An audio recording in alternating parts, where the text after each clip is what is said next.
Gracias, y quisiera invitar a toda la gente a que consuman o visiten la página de Vida Nueva para el Mundo, vidanuevaparaelmundo.org, y ahí pueden ustedes ver el noticiero profético del doctor Armando Alducin. Y si usted le da share a las predicaciones nuestras por Facebook, tenemos una página de Facebook, es Vida Nueva para Denver, también mucha más gente va a poder ver las prédicas, que ya de por sí ya son bastantes gente. Entonces, sea activo en las redes sociales y ayúdenos con eso. Y quisiera comenzar, el día de hoy vamos a hacer una pausa con el libro de Romanos, terminamos el capítulo 9, vamos a comenzar el capítulo 10, pero estamos haciendo una pausa, un paréntesis el día de hoy nada más, para hablar sobre un tema que ya les venía diciendo, precioso, sobre el arca de la alianza, el arca del pacto, el arca del testimonio.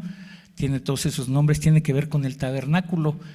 Y revisando el noticiero profético, viendo lo que está sucediendo en el mundo, porque nosotros aquí estamos pues con nieve, llegamos a nuestra casita, vamos a comer, todo está bien, pero ¿cómo está el mundo, verdad?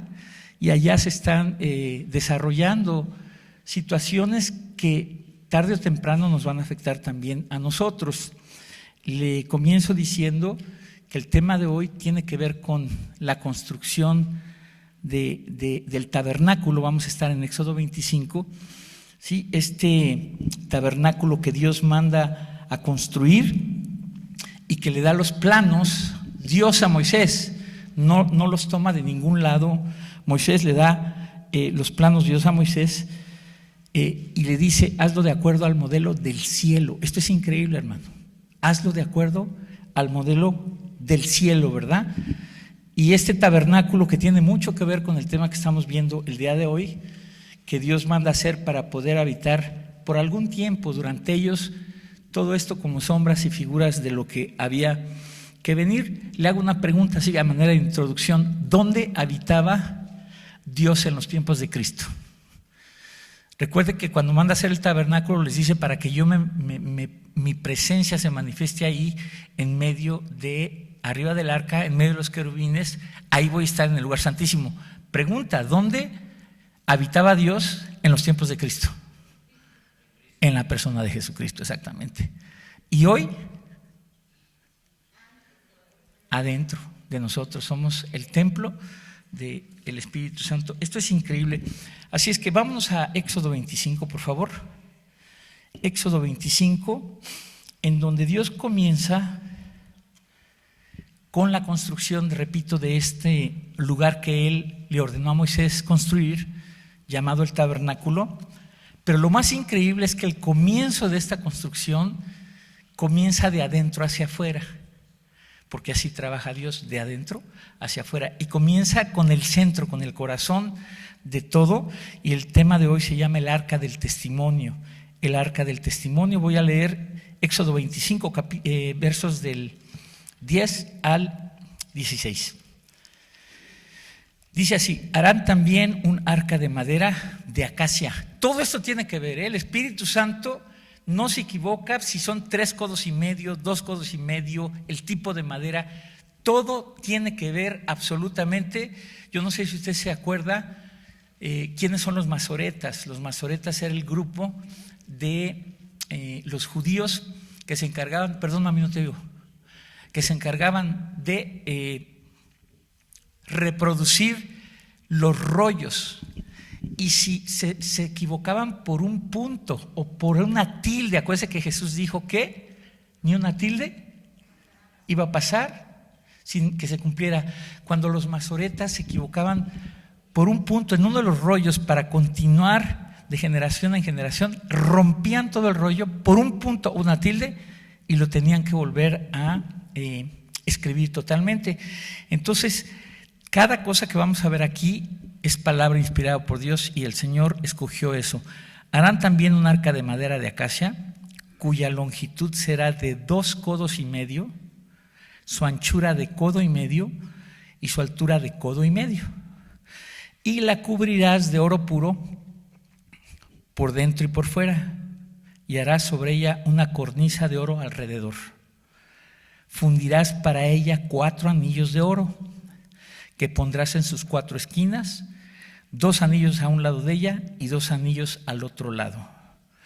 Harás unas varas de madera de acacia, las cuales cubrirás de oro, y meterás las varas por los anillos a los lados del arca para llevar el arca con ellas.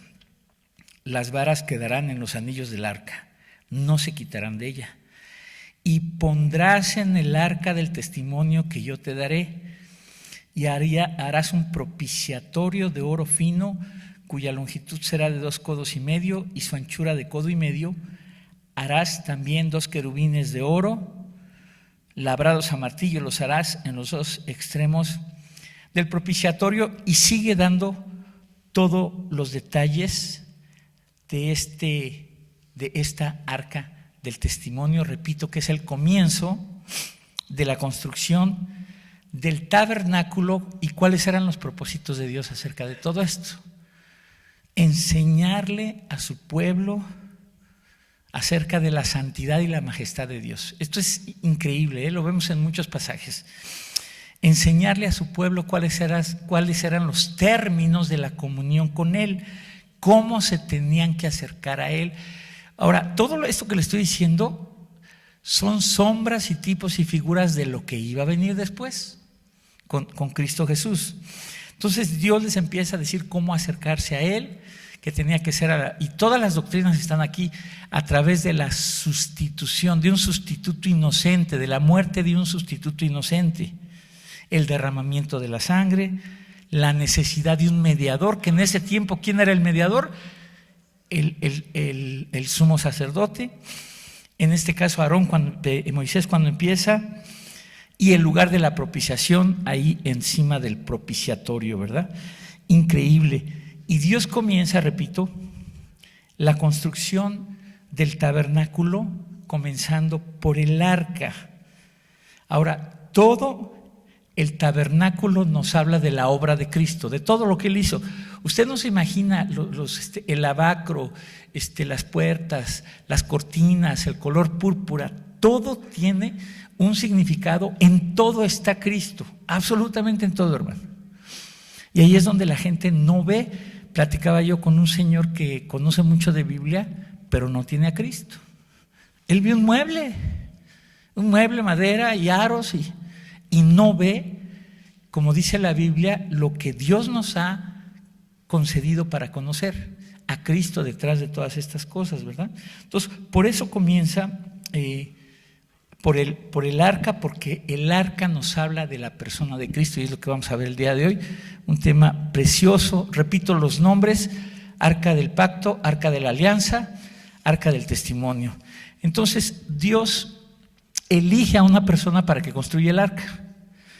O sea, todo lo demás, las cortinas, la mesa de los panes, el candelero, los corchetes, la fuente de bronce, todo se lo encarga especialistas. Recuerdan que predicamos Génesis hace algunos meses, y usted ve en Génesis 4 que comienzan ahí a hablar sobre labradores, arquitectos, fundidores, carpinteros. De todo esto comienzan estos oficios a poblar toda la tierra. Y aquí Dios, para la construcción del tabernáculo, escoge especialistas para la madera, para las cortinas, carpinteros, orfebres, tejedores. Pero para la construcción del arca, elige a Moisés para hacerla. Nada más a Moisés. Y vamos a ver esto en Deuteronomio 10. Cómo le dice el Señor a Moisés cómo construye el arca y cómo lo elige a él. Deuteronomio 10, por favor, del 1 al 5. El libro de segunda ley, eso quiere decir Deuteronomio, segunda ley, porque las tablas fueron partidas por Moisés. Ustedes ya saben la escena, ¿verdad? Esta es ya la segunda vez que Dios le manda hacer las tablas. Deuteronomio 10, del 1 al 5, dice así.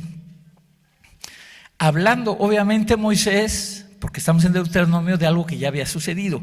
En aquel tiempo Jehová me dijo: lábrate 2 tablas de piedra, como las primeras, y sube a mí al monte, y hazte un arca de madera. Y escribiré en aquellas tablas las palabras que estaban en las primeras tablas que quebraste, y las pondrás en el arca. E hice un arca de madera de acacia y labré 2 tablas de piedra como las primeras y subí al monte con las 2 tablas en mi mano.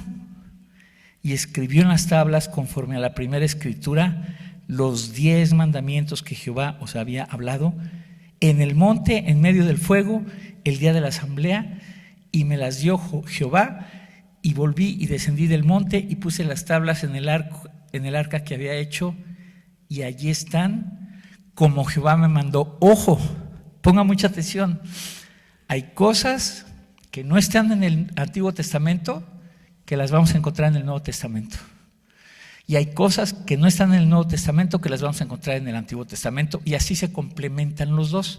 Esto es increíble porque vamos a ver qué otras cosas había dentro del arca y los significados, qué significa para nosotros todo esto, ¿verdad?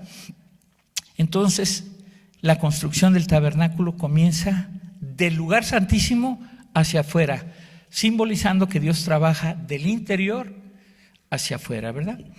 Ahora, recuerde también, esto es importante mencionarlo, que hay 2 arcas más en la Biblia. ¿Cuál es la primera? El arca de Noé. ¿Y para qué manda hacer Dios un arca a Noé? Para salvarlo de los juicios que iba a venir, del primer juicio divino, cataclismo que hubo, increíble, en toda la tierra, ¿sí? Nosotros vemos, y lo mencionábamos la semana pasada, que esa arca también simbolizaba, escuchen, todo está Cristo, la salvación de Cristo Jesús. Yo no sé si se acuerda que al construir el arca de Noé, Dios le manda calafatear. ¿Con qué? Con brea el arca. Y esa palabra en el original hebreo es kafar. Y esta palabra kafar es la misma que se usa en Levítico con la sangre que cubría los pecados de toda la gente. Entonces Dios ahí nos está mostrando en el arca de Noé, al pasar toda esa, calafatear todo eso, cómo estaba Él, iba a cubrir a esta familia, la iba a salvar. Recuerde, a una familia, ya lo vimos la vez pasada, a una familia que si usted es cristiano, usted es una antorcha que alumbra ahí en esa familia y que Dios va a usar. Ahorita nos lo mencionaba Dani Mejía, el coordinador de misiones que tenemos, cómo Dios usa a una persona que está dispuesta a compartir el evangelio, cómo Dios la usa para poder alcanzar a la gente. Si usted es cristiano, usted va a alcanzar a su familia. Ahora, cuidado con las extremos y distorsiones y exageraciones de que tú y tu casa serás salvos y dice toda la gente, y mi abuelita y mis tíos. No, espérame, tu esposa y tus hijos, esa es tu familia. ¿Dejará el hombre a su padre y a su madre? Formas una familia. Y ahí vas a hacer luz, y si quieres compartirle a tus papás y a tus tíos, qué bueno que lo hagas, ¿verdad? Pero Dios salva familias. En Éxodo 12, ¿qué pasó? Un cordero por familia, fíjese. Un cordero por familia, Dios salva familias, esto es maravilloso. Y Dios le manda a Moisés a hacer esta arca, luego viene el arca de Noé, y las personas dentro eran salvadas de los juicios divinos, ¿verdad? Entonces esta enseñanza es preciosa, maravillosa, de que Dios nos usa para alcanzar a nuestra familia. Hay otra arca, que no es la arca del testimonio ni el arca de Noé. ¿Qué? ¿Del pacto? Es la misma del arca del pacto, del arca del testimonio, del arca de la alianza, el arca de Moisés.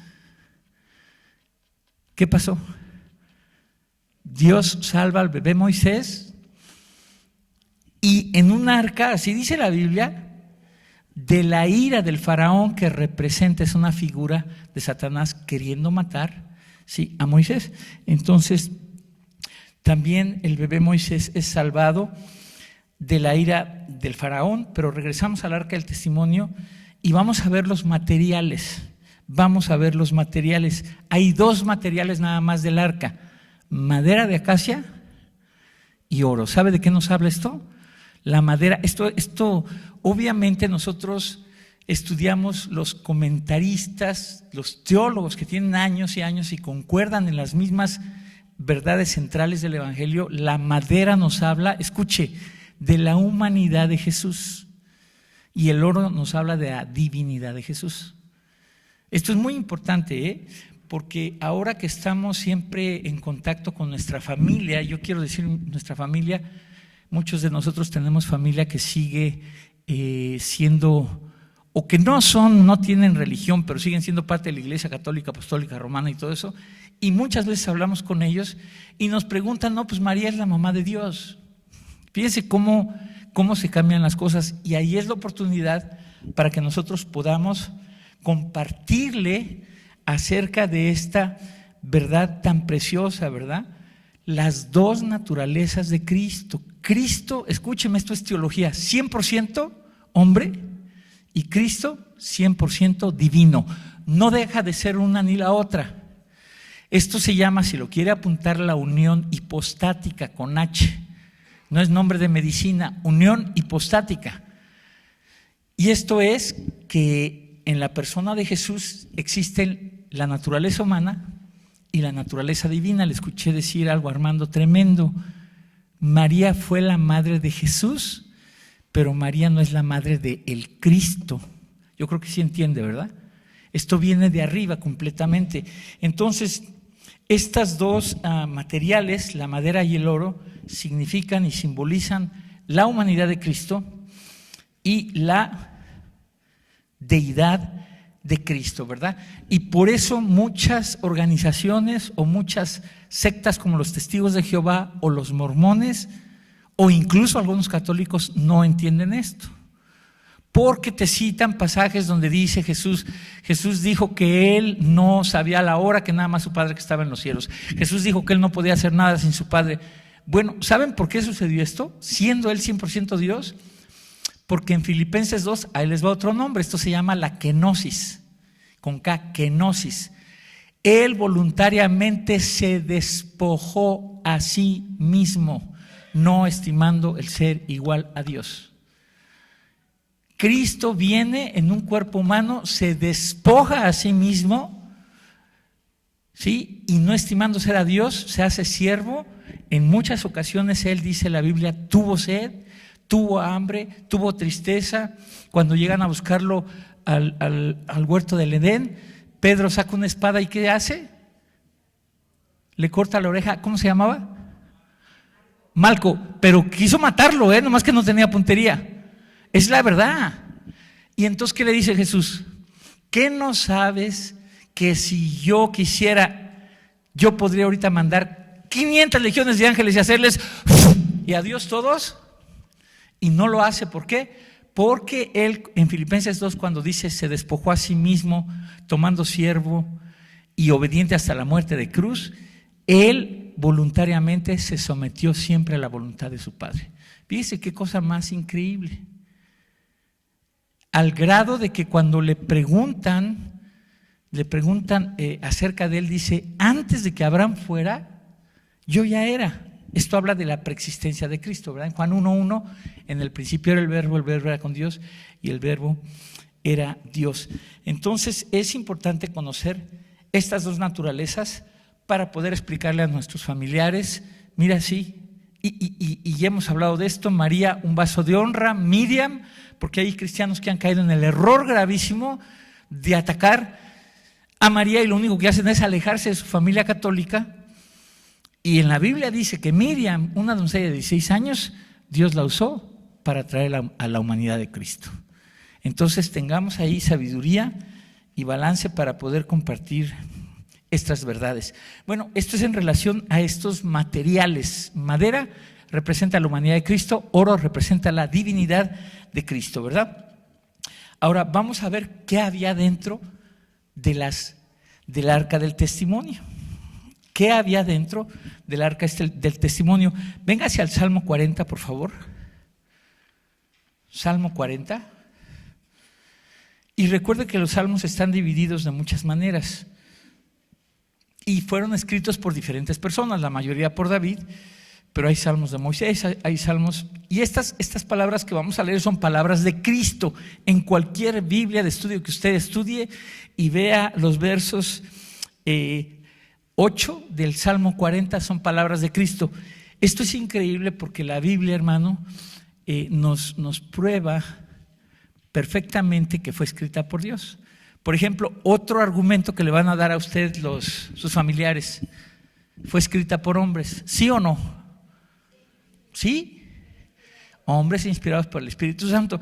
Entonces, dicen muchos, mira, y les muestras el Salmo 22. Fíjense, el Salmo 22 describe la crucifixión de Cristo. O sea, Dios levanta a David 1000 años antes de que Cristo sea crucificado y empieza a escribir David toda la crucifixión, absolutamente todo, la lanza que le fue clavada, la corona que le pusieron, cómo jugaron suertes por sus ropas, todo lo escribe David. Estaba él siendo inspirado por Dios y hablando proféticamente de la crucifixión. Este Salmo 48 son palabras de Cristo, hablando de lo que hay dentro del arca del pacto. Mire lo que dice Salmo 48: el hacer tu voluntad, Dios mío, me ha agradado, y tu ley está en medio de mi corazón. Y Cristo tenía, y esto lo tenemos que tener en cuenta, Cristo tenía dentro de su corazón la ley de Dios, y nosotros tenemos que tener dentro de nuestro corazón la ley de Dios. Esto es muy importante, hermano, que podamos entender esto. Ahora, ¿qué cosas más había dentro del arca, por favor? No que haya oído, ¿qué? ¿Dónde está? ¿En dónde dice? Es que, hermano, sí, esto es otra cosa. Véngase a Hebreos, en ningún lado lo va a encontrar más que aquí. Hebreos 9, vean nada más qué cosa más maravillosa. Hebreos 9.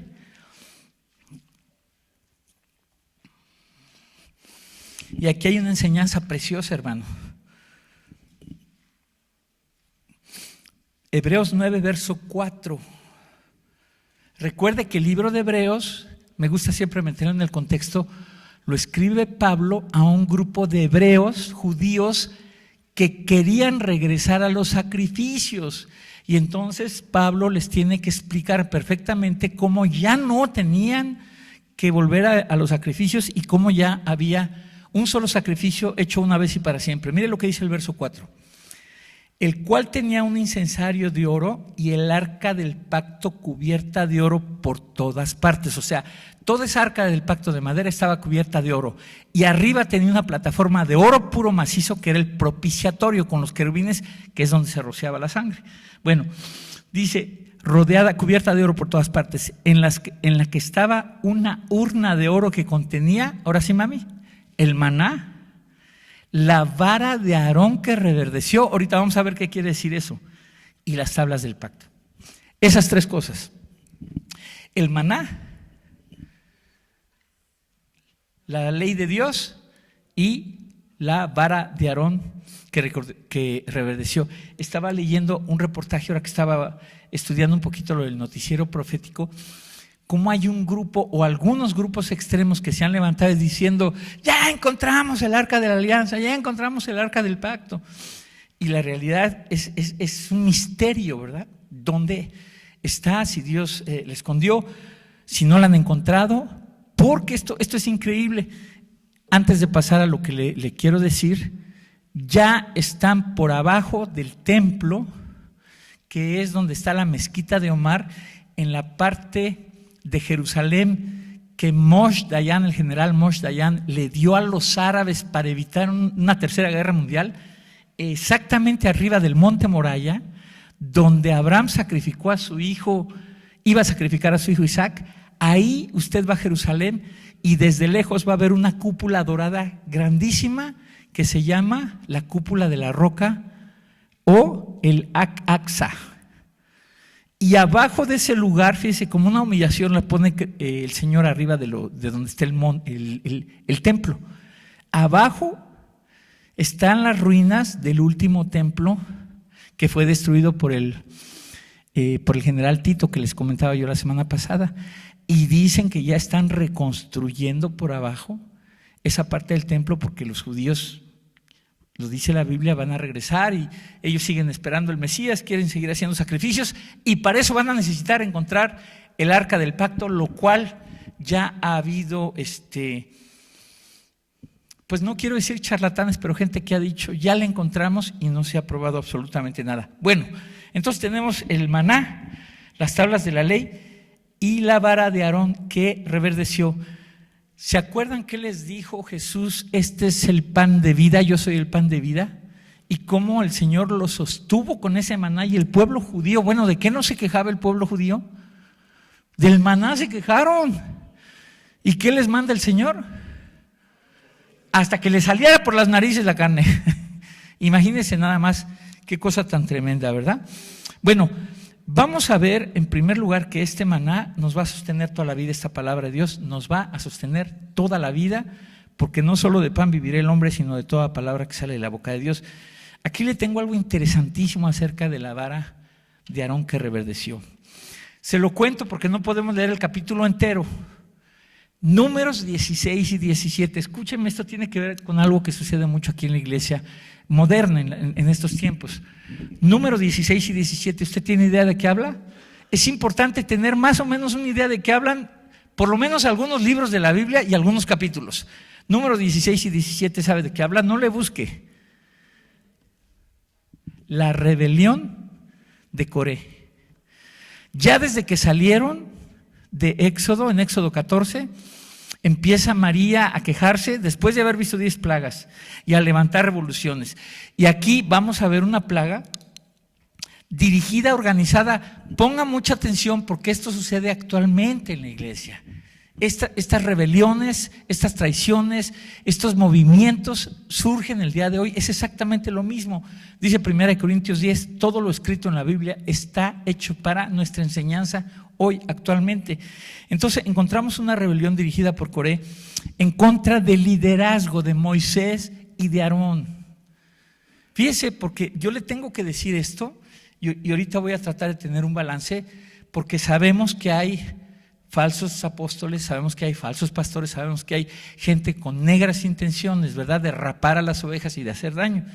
Pero aquí hay una rebelión de parte de Coré contra los líderes que puso Dios. Esto es importantísimo que usted lo sepa. Y Dios va a juzgar esta rebelión desde el cielo. Esto es increíble, hermano. Vea nada más, y yo se los he dicho a ustedes y se lo digo mirándolo a los ojos. Si usted no cree que Dios me puso a mí de pastor de esta iglesia, usted no tiene nada que estar haciendo aquí. Vaya y busque un lugar donde usted vea y sienta y le confirme a Dios que ahí lo puso a ese señor de pastor. Esto es importante y se lo compartía yo a unos hermanos americanos porque tenemos hermanos y nos preguntan, y es muy importante que nosotros compartamos estas cosas. Me dice, ¿qué ves tú en la iglesia americana en donde estemos mal? Le digo, tengo una lista larga, brother. Sí, o sea, es verdad. Y le digo, y también te voy a dar la lista de las cosas malas de los hispanos. Pues hay que ser honestos. Y siempre estamos invitando a nuestra gente, cuando estábamos en el radio siempre lo hicimos, a adoptar lo mejor de la cultura americana en general para enriquecer nuestra vida, a no copiar las cosas que ellos tienen, ¿verdad? Y a deshacernos de las cosas malas que tenemos como hispanos, que son feas también. Entonces, esto nos enriquece. Bueno, miren lo que pasa aquí. Dios va a juzgar esta rebelión desde el cielo. ¿Sabe cuál es el origen de este asunto? Esto es increíble, los celos. Hace años, hermano, y a mí me indigna cuando oigo algo así. Me dice una persona, estamos orando para que Dios lo quite del ministerio a este cuate. Fíjate nada más qué clase de oración es esa, ¿verdad? Entonces, los celos en contra del liderazgo. Y Dios establece aquí y en otras partes del Nuevo Testamento el protocolo, el sistema, el método, cómo se arreglan los problemas. Mateo 18, la disciplina en la iglesia, los testigos, todo absolutamente. Contra un anciano o alguien que enseña la palabra de Dios hay una acusación. No lo hagas si no traes testigos. Si no tienes evidencia, no lo hagas. Y si lo haces y no tienes evidencia, quedas como chismoso. Y la que sigue, te vas. Así dice la palabra de Dios, hermano, se lo enseño. Entonces aquí Dios está juzgando esta rebelión. Y mire lo que dice aquí. Dice el pueblo: basta ya de vosotros. O sea, le dicen a Moisés y a Aarón: ya basta de ustedes. Todos somos santos y en medio de nosotros está Jehová. ¿Sabe qué hace Moisés en ese momento? Se postra como siempre y le empieza él a interceder por la gente. Y le dice: Señor, tú eres mi defensor. Escúchenme muy bien, para toda la gente que tiene un ministerio, para toda la gente que Dios ha puesto en algo, nunca obres en la carne. Y se lo digo yo de corazón, siempre que he tenido alguien con un comentario malo, alguien que me ha querido hacer daño, Señor, tú trata con él. Yo con mi carne me lo despacho, así que yo no voy a hacer nada. Tú ponme en el lugar que tú creas, tú eres el justo, tú estás adelante de mí. Y Él siempre nos ha vindicado, hermano. Siempre, toda mi vida, Él nos ha vindicado. Esto es precioso. Entonces, ningún arma se ha levantado contra mí, hermano. Ni hechizos, ni tamales, nada. Nada, amuletos, absolutamente nada. Y mire lo que dice Moisés: mañana mostrará Jehová. Ahorita le digo qué relación tiene con la vara de Aarón que reverdeció. Mañana mostrará Jehová quién es suyo, quién es el líder que él escogió. ¿Sabe qué pasó? Porque son 2 capítulos enteros. Se abrió la tierra y se los tragó a todos. Y dice la palabra que se fueron al Seol, o sea, no hay abajito. Y Moisés volvió a interceder porque si no se acababa el pueblo de Israel. Entonces Dios indica, mire lo que Dios indica. El método a seguir, le dice: toma 12 varas, una por cada príncipe de la tribu, de cada una de las 12 tribus. ¿Sí? Escribe, le dice, el nombre de Aarón sobre la vara de Leví, o sea, la que le corresponde a él. Escribe ese nombre ahí, dice, y va a florecer. Y escuche: y así haré cesar las quejas de los que murmuran contra vosotros. La que reverdeciere, esa indicaría a quién había escogido Dios. Véngase a Números 17, ya para que no le cuente yo. Es que aquí hay una enseñanza grandísima, hermano. Números 17, del verso 6 al 11. Y Moisés habló a los hijos de Israel, y a todos los príncipes de ellos le dieron varas, cada príncipe por las casas de sus padres una vara. En total 12 varas, y la vara de Aarón estaba entre las varas de ellos. Y Moisés puso las varas delante de Jehová en el tabernáculo del testimonio. Y aconteció que al día siguiente vino Moisés al tabernáculo del testimonio, y he aquí que la vara de Aarón de la casa de Leví había reverdecido no solamente, y echado flores, y arrojado renuevos y producido almendras. Entonces sacó Moisés todas las varas de delante de Jehová a todos los hijos de Israel, y ellos lo vieron y tomaron cada uno su vara. Y escuche: y Jehová dijo a Moisés: vuelve la vara de Aarón delante del testimonio, para que se guarde por señal a los hijos rebeldes, y harás cesar sus quejas de delante de mí, para que no mueran. El liderazgo espiritual es puesto por Dios. Ningún hombre, hermano. Tenemos pleno material en la mesa de materiales sobre todas las distorsiones que se han hecho acerca de la imposición de manos y cómo se eligen a los líderes. No, pues es que el hermano diezma grueso, pues ponlo de diácono por lo menos, él sí pone, y cosas de ese tipo. Ni mis hijos, ni Sandrita, ni Juanito, ni Enrique, ni quien sea, yo voy a poner, si Dios, fíjese, Dios confirma el llamado de esta manera. La persona que Dios la llama viene con los líderes y dice: pues tengo esto dentro de mi corazón, hermano, ya tengo mucho tiempo orando y Dios me está llamando para hacer esto. Este es el protocolo, el método de la Biblia. Los hombres más maduros, los líderes más maduros de ese lugar, también le dicen, ¿sabes qué? Vamos a orar y déjanos que Dios nos confirme que sea cierto o que no es tu carne, porque puede ser tu carne, ¿no?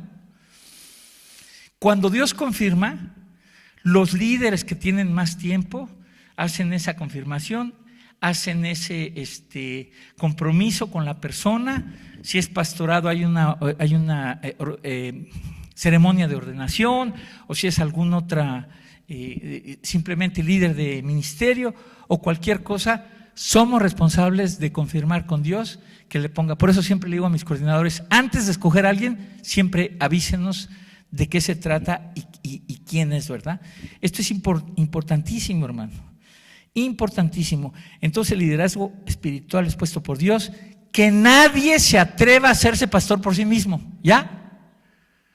No sé a dónde vas a llegar. Voy a abrir una iglesia mañana, pues si no son tiendas de jitomates. Me decía esta gente americana, y esta es una de las grandes diferencias, y se lo tengo que decir, hermano, en muchas iglesias americanas los pastores son empleados.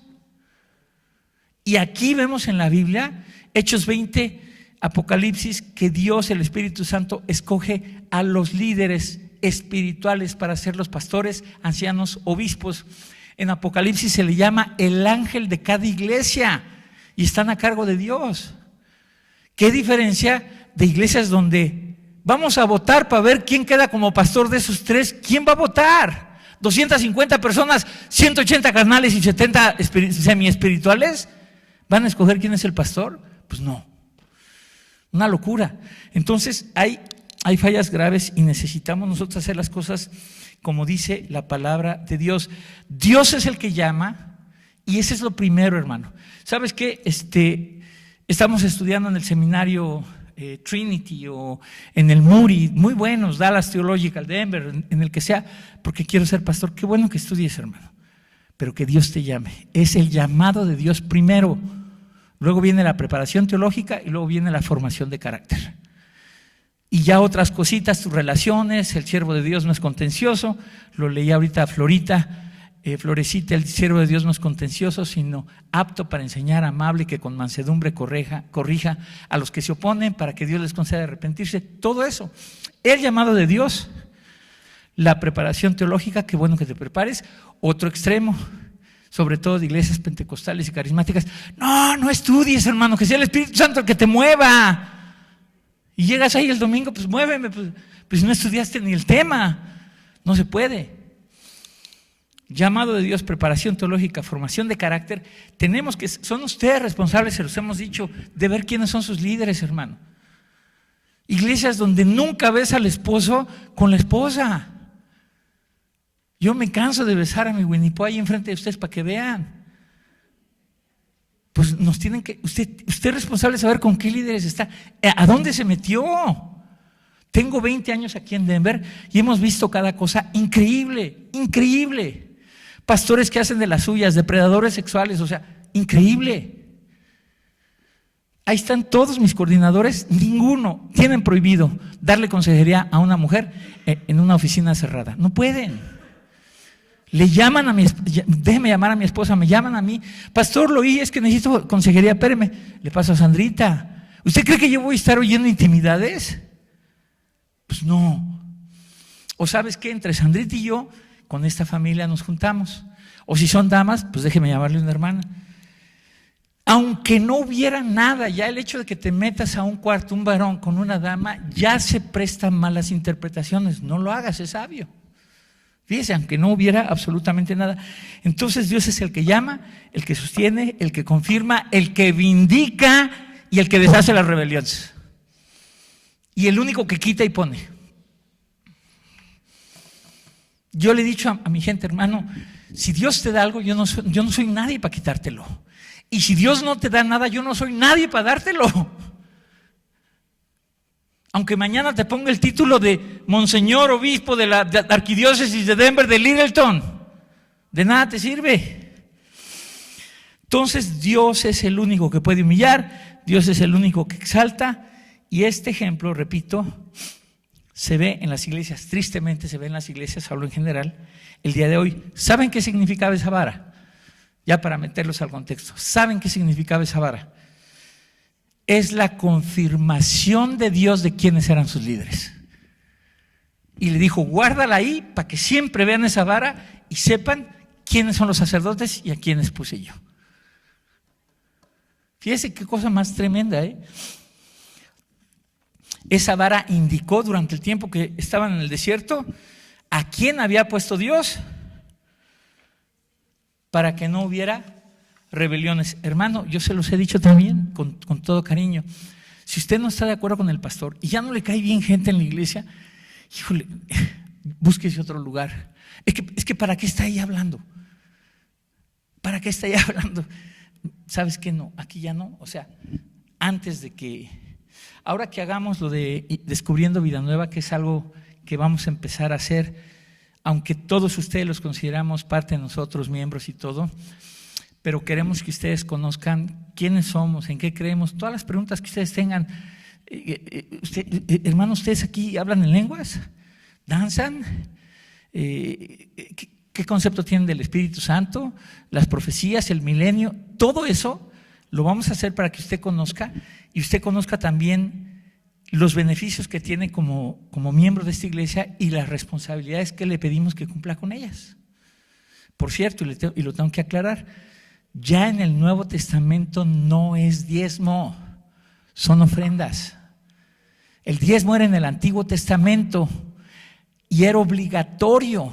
Las ofrendas son en el Nuevo Testamento, se lo tengo que decir, son mucho más altas que el diezmo, porque lo explica 2 Corintios 8 y 9, a la gracia que Dios nos dio. Por esa gracia de habernos dado lo más valioso que Él nos dio, pues yo le doy lo más valioso que tengo también y se lo demuestro de muchas maneras, y son ofrendas ahora. Aunque usted sabe que levantamos al decir eso, pues vamos a orar por los diezmos, por las ofrendas, pero ya son ofrendas en el Nuevo Testamento, ¿verdad? Y por último, ya para que se quede tranquilo, porque no quiero espantarlo, porque sí es cierto, hermano, sí es cierto, hay pastores que ellos solitos no tienen, o sea, absolutamente nadie está con ellos, solitos, y si está mal el pastor van a llevar a la iglesia al despeñadero. Lo hemos visto. Y aquí escuchamos, también si usted me quiere preguntar cuando abramos esta reunión de Descubriendo Vida Nueva para toda la gente que no conoce, que está llegando y que nos dice qué clase de iglesia es esta, qué denominación tienen, qué sistema de gobierno tienen, ¿ya me oyó? ¿Cómo gobiernan aquí la iglesia? Esto es importante, ¿sí? Para que usted sepa, ¿sabes qué? Así está el pastor, tienes este grupo, escucha a sus líderes, escucha a sus jóvenes, a sus coordinadores, pero hay una cabeza. No hay 6 cabezas, no hay 12 cabezas en la Biblia, usted lo ve, Hechos 15, el primer concilio de la iglesia. Se reunieron todos los jefes, escuchó a todo el mundo, James, que era Santiago, que era el jefe de la iglesia. ¿Y sabe quién toma la última decisión? Pues él, después de escucharlos a todos. Imagínense un lugar donde hay 6 cabezas, como los niñitos, ¿verdad? No me salió con mi papá, pues ahora voy y le pido a mi mamá. Y todo eso, hermano, tiene que ver con esto. Entonces, si el pastor está equivocado, ahí le va. Dios ama a las ovejas más que el pastor. Yo las quiero, pero Dios lo ama más que yo. Y Él se hace cargo de sus ovejas y usted tiene que estar consciente de eso. Y es Dios el que garantiza el liderazgo de la iglesia en caso de que lleguen, no sé, lobos, lo que sea. Él está en su trono y Él está a cargo y Él se hace cargo de esos pastores y Él los va a poner en su lugar de la manera que Él sabe ponerlos en su lugar. Entonces estaba la vara de Aarón que reverdeció, garantizando el liderazgo del pueblo de Israel. Estaban las tablas del pacto, eran las segundas, garantizando el alimento, la provisión de Dios con el maná y la protección de Dios, ¿verdad? Ya no hay tabernáculo, ya no hay arca, y por ahí dice en Apocalipsis, he aquí el tabernáculo de Dios con los hombres. Esto va a suceder cuando baje la Nueva Jerusalén en el milenio. Esto ya es profundo, ¿eh? Entonces ya hablaremos de eso. Provisión, dirección, protección, ya no hay tabernáculo, ahora es el Espíritu Santo morando dentro de nosotros. Vamos a orar. Padre Celestial, gracias, Señor. Gracias por tu provisión, Señor, y porque todas estas eran sombras de los bienes venideros, sombras de las cosas que habían por venir, Señor. Gracias por la vida del Cordero tuyo, Señor, que quite el pecado del mundo, Señor, el Cordero inmolado, preparado desde antes de la fundación del mundo, Señor. Gracias porque Él vino y tomó forma humana, Señor, y se despojó a sí mismo, Señor, para ser siervo y ser obediente hasta muerte y muerte de cruz, Señor. Gracias por la vida de Cristo, que ahora está a tu diestra, Señor, intercediendo por nosotros y esperando el tiempo, Señor, para venir por tu iglesia. Estamos en espera, Señor, de ese evento profético en tu plan. Gracias por tu hermoso Espíritu Santo que nos guía a toda verdad, que nos dirige, Señor, y que nos llena, Señor, para poder vivir la vida que tú quieres que vivamos, Señor, para alejarnos cada vez más del pecado y de las cosas malas, Señor. Te damos gracias. Gracias, Señor, porque tu presencia en nuestras vidas es lo que vale, Señor. Señor, y si alguien no te tiene todavía, si todavía no moras en esa persona, Señor, dice la palabra de Dios, que si tú creyeres que Jesús es el Hijo de Dios y que Él vertió su sangre en esa cruz para salvarte, para perdonarte los pecados, que lo confieses y que lo creas en tu corazón y Él viene a morar dentro de ti. Y en ese momento tu nombre es escrito en el libro de la vida y vas a pasar la eternidad con el Señor, con Dios. Y los ángeles van a hacer fiesta en el cielo por esa decisión. Y es tuya nada más. Nadie puede forzarte a eso. Así como yo un día recibí al Señor. Y le dices gracias, Señor, me arrepiento de mi vida. Gracias por perdonarme los pecados. Gracias por venir a ser mi Salvador. Y mi Señor también. Quiero aprender a vivir para ti. Díselo con todo tu corazón. Señor, gracias te damos una vez más. Bendito seas, te pido una bendición especial para todos mis hermanos, Señor, que se van el día de hoy con la nieve, Señor.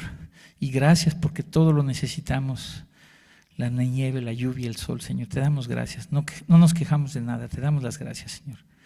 Te alabamos en el nombre de Cristo Jesús. Amén.